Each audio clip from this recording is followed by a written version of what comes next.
All right, so this screen should look pretty familiar because this is the same example we just talked about in the last video.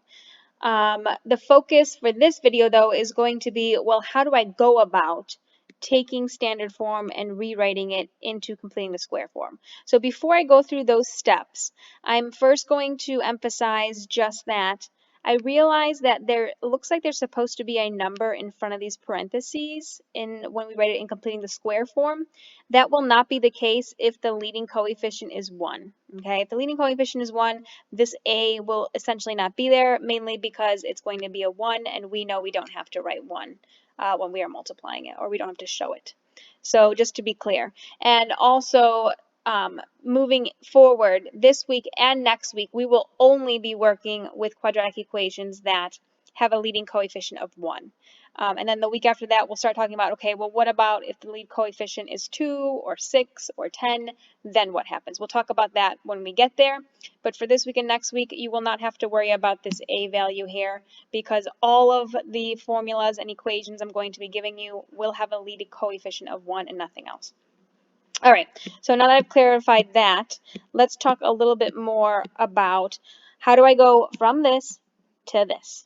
All right, so the first thing you're actually going to do here is you're going to take your middle term, your b value, and you're going to cut that in half, okay? And we know half of -4 is -2. And that's going to go inside the parentheses right here, okay?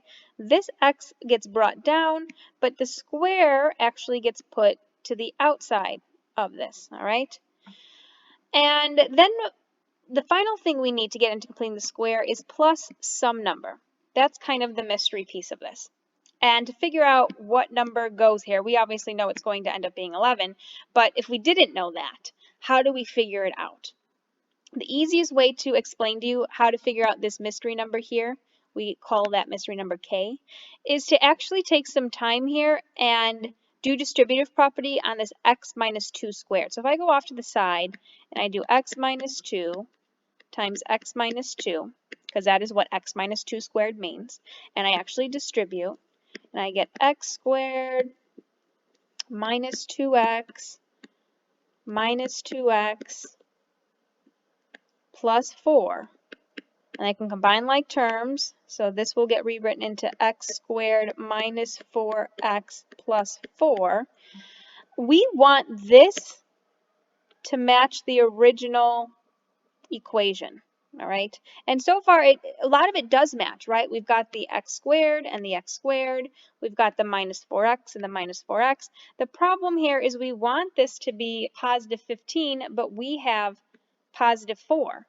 So what you're going to ask yourself then is, what do I have to add or subtract to positive 4 to get to this positive 15? So essentially I'm just asking myself, 4 plus what gets me to 15? Oh, 4 plus 11. That is going to be your mystery number.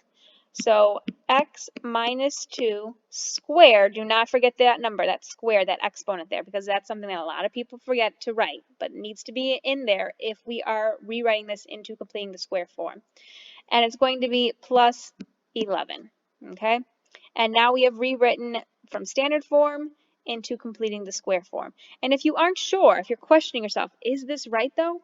Then expand this and see, do you get the original equation up here? If I do x minus 2 times x minus 2 plus 11, and when I do all this multiplying and combining like terms at the end, will I get back to x squared minus 4x plus 15?